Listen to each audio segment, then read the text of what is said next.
YouTubers, what we are going to do today is we are going to use the Silhouette heat pen in the Curio 2, and we are going to draw out our little heart here on some black cardstock. So what we're going to do is I'm going to show you what we need, and then we will set up in the software, and then at the end I will talk about how the heat pen compares to the foil quill. So let me go show you what you need. Alright, so you're going to need the heat pen. I bought the kit. So presently this kit is $75 on Amazon. Most places have it at the original asking price, which is $90. And you can only do this on the newest machines from Silhouette. They're up there at the top there. So it will not work on any of the old machines. So in this kit, you're gonna get the two heat pens. I call them the fat one and the medium one is what they are. And you can use these two.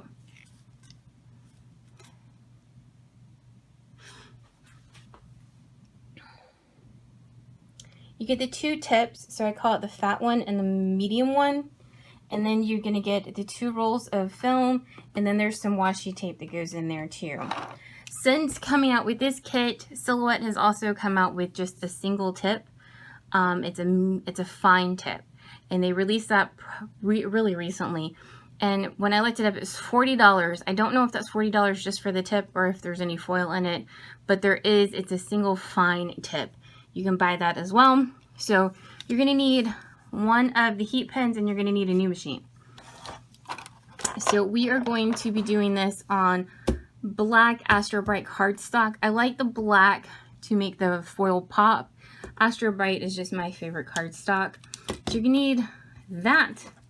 Now Silhouette gives us these two little bitty rolls of foil, and they're kind of limited. So you can use any heat reactive foil that is on the market. So this is the big, it's 12 inches, I'm not sure how long it is. We are Memory Keepers foil. This is the Spellbinders foil, and this is some We Are Memory Keepers sheets of foil. Any of the heat reactive foil will work. It cannot be the toner reactive foil. That will not work. So when you go buy foil, make sure that you know which foil you are using, if it's heat reactive, toner reactive, and keep them apart from each other. I will put a list of supplies down in the description below, along with links to the specific kind of foil that I've used in the example. You will also, as always with the Curio 2, lots of washi tape. Alrighty, let's have a round of applause. I finally updated my software. That is the current version that I'm using. We're in version 5 now. And so the send panel has been redone. The home screen looks different. So we will walk through all of that. But that is the current version that I'm using. We are in this, Curio's already got the setup here, so it's in page setup, which is still at the top here. So Curio 2, my electric static bed, and then we have the 12 by 12 selected. And then down here at the bottom is transparency. I get asked about that one a lot. So we're gonna do our little heart here first. Now this heart is available for free over on my webpage. I'll leave a link down below in the description, but it is a purposely designed sketch file, which means it's meant to act like it's drawing. So it's not going to give us the bubble outline that you get with a lot of normal SVG files. So this is like the A, would just give you the outline and nothing in the middle. So this is designed to be a sketch file. So that is free. You can bring in any number of sketch files. So this is my original page I was just kind of messing with. But these are all single line sketch files that are all on my web page. And they also have single line fonts here. That's what this one is. So that it draws out and looks like it's actually drawing out and not the bubble. So any of those designs you can pull in. And then we will do, how about we do a little star? So this is the Flexi Shape tab over here. And it's kind of cool because it will let you, we can have as many little star points as we want to, and then we can come in here and you can bring it as in or out as you want to. But this is obviously an outlined shape here. So what we're gonna do is come to the specialty tools over here panel, and then this one, this one that says the heat pen. And basically we have fills just like we do for etching or anything else. So we are going to just fill this in all of the way here, so that what it's going to give us is 800 million little bitty lines here. So it will fill in our design all of the way, and it won't give us any outlines here. So we'll just have a solid block of foil here. So now here is the more interesting setup of this. When I go to the send panel, obviously it's going to want to go in to tool 1. So down here now is where all tool 1 and tool 2 are selected. Now we're going to take it and turn off, and we're going to tell it we want this to go in tool 2 because this is the foil thing. So now what's going to happen is it's going to tell you that there is no action, and if you hit send, it's going to tell you it can't do it. So we're going to put this guy into the Curio too, so that our software knows this is what we want it to do, and then we can work on turning it on to heat it up. Alright, so it's got our little prongs on the back, so it's going to go in carriage 2, make sure it's pressed all the way down, and then push in our little thing here. Alright, so now our little thermostat is here, and it will turn on our heat pen for us. It says 3 minutes. It feels like that's an ish, that sometimes it can take longer than 3 minutes. While it's heating up, the Curio itself is doing a couple of things. Okay, so while it is warming up, see I've got my blinking pause sign, and my light is on my actual heat pen. That's how you also know that it is heating up. Alright, so we're back in the send panel here. We still don't have a setting, so we're going to hit create new, and we're going to go down here to our Curio 2. We're going to go to tool 2, and then to our plus bar over here, and we are going to add foil action. I've just been leaving all of our values here the same. Now we're going to go over here to sketch and remove that one because we don't need it. Now we're going to come up here and rename this to YouTube. And that is our, you can name it anything you want to, but that is our setting. So now when we come up here, it'll be down here at the very, very bottom. We have a setting for our foil quill now. Okay, you're going to want to make sure that your electrostatic mat is on. Remember, that is off, that is on. And make sure that your cover is on. Now my cover, I have a video up on how I did this, but basically I just took a marker. I bought some additional vinyl and I just took a marker and drew on it. And so this is our black paper. Remember, the key to getting the electrostatic mat to work is that your paper has to be flat. If it's been like curled up in a drawer someplace, it's not going to work. So flat is the key to the mat here. You can also put down some insurance tape on the corner of your papers. I would highly recommend it. Just some, nothing big. I would highly recommend it if you're going to be foiling like near a corner, because you're asking the electrostatic mat to do a lot to hold everything in place. So you can put some little paper down if you just want some insurance there. We're going to use just pink foil here, and I'm going to just put it right here. We'll go line it up in the software in a second. Make sure that it is where it needs to be. If you don't want to do this, or your other option is to take the mat. You can use the debris tray and have your mat taped in there, because they can line that all up. Or you can tape your mat onto your electrostatic bed so that it's easier to line up with this here.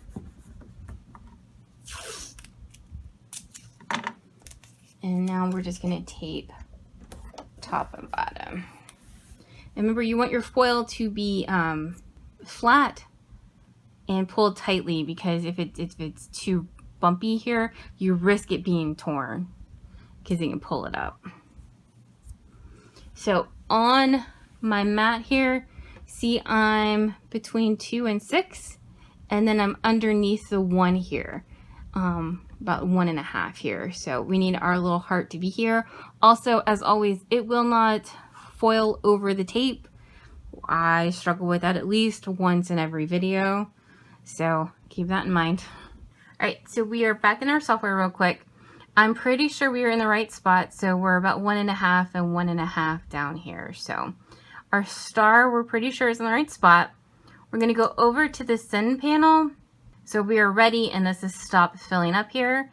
Now, when I go to hit send, every single time you're going to have to hit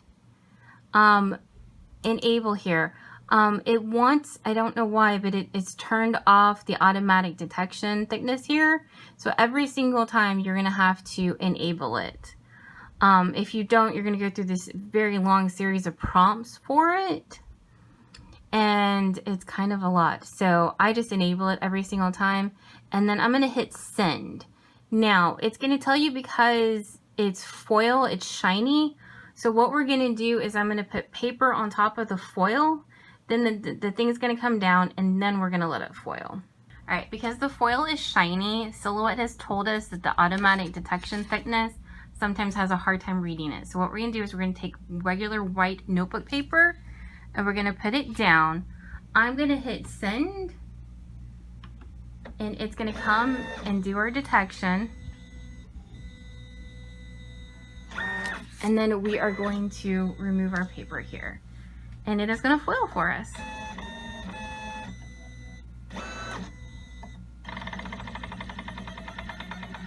It's doing a little star right there. The software is saying this is going to take 2.5 minutes. Alright, so we are done, and we are going to take this out. And you can see where it's foiled down our design here. Alright, so you can just take the foil off over there, but I thought I'd do it over here where the lighting is a little bit better.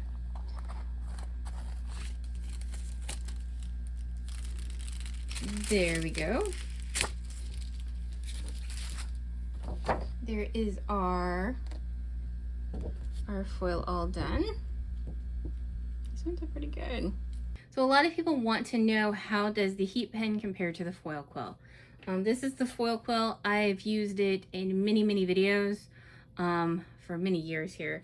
So I'm not connected to Silhouette at all, which is good and bad. I do not have to toe the company line. I don't know what the company line is, so that's kind of some of the drawback of not knowing. I have no idea what's coming down the pipeline or what potentially this could lead to. So I'm just going to give you my opinion. Also, I'm not going to tell you which one to buy or not buy. I don't feel like that's my place. So the right off the bat, one thing is that the heat pen only works in the new machines. This foil quill works in any of the Cameo or any of the Silhouette machines. And I've got videos on the channel using it in my Cameo 2, Cameo for the original Curio, and the Curio 2. So I like that you can use this in any machine. The cord is annoying. I'm not even gonna lie, especially with the Curio 2, because it is so big and I'm in the basement, so I'm limited on power outlets. So this is really annoying. I'm not even gonna lie. So I do like that you do not have to have this, that it attaches to the machine. So right off the bat. Now, my biggest issue, I think, with the Silhouette ones is they're more likely to skip.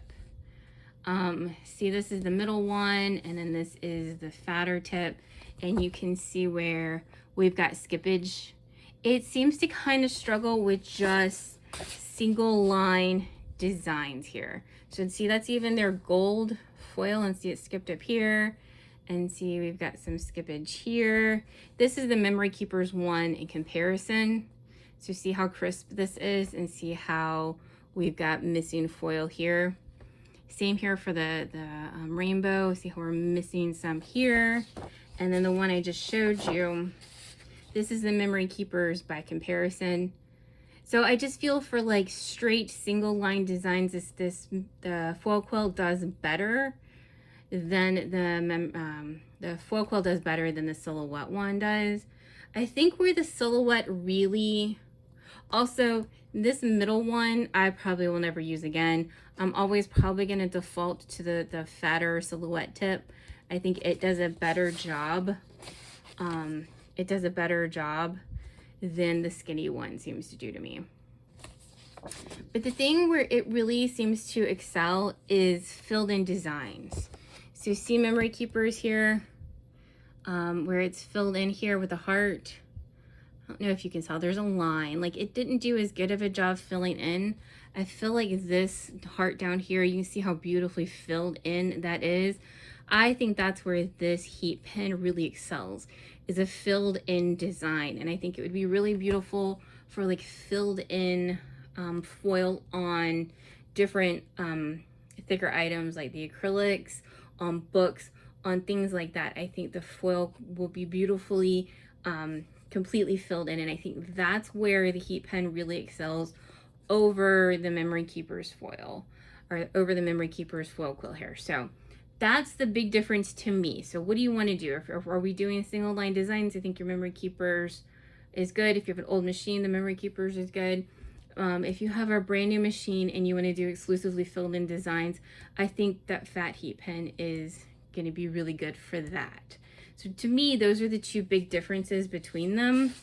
When you emboss, or when you use the heat pens, see how it almost leaves an impression on the back of the paper. We are using that second carriage, which has the extra force, and so it's gonna leave an impression on the back of the paper here, whereas the foil quill, this guy does not. See, and see how much I've drawn. This is like a fat design, and I've done multiple layers on it, and you can't see. There's no impression, there's no indentation, there's no curvature to my paper. Depending on how much you've done, sometimes the paper will kind of curve due to the extra force. So that may not seem like a big deal, but if you're trying to do like card making or something where you need the design to be super duper flat, that might be something to take into consideration. So to me, those are the biggest differences. Do you have a new machine, old machine? Do you want to fill in designs, or do you want to do just sketch designs? And then do you need your paper to be super duper flat, or is the embossing effect that the foil quill kind of gives okay for you? So those are the differences between them if you ask me. Now, if you have any questions, please let me know down in the comments below, and I will do my best to answer them. Like and subscribe and all of that stuff if you would please, and I will be back with another tutorial soon. Thank you so much for watching.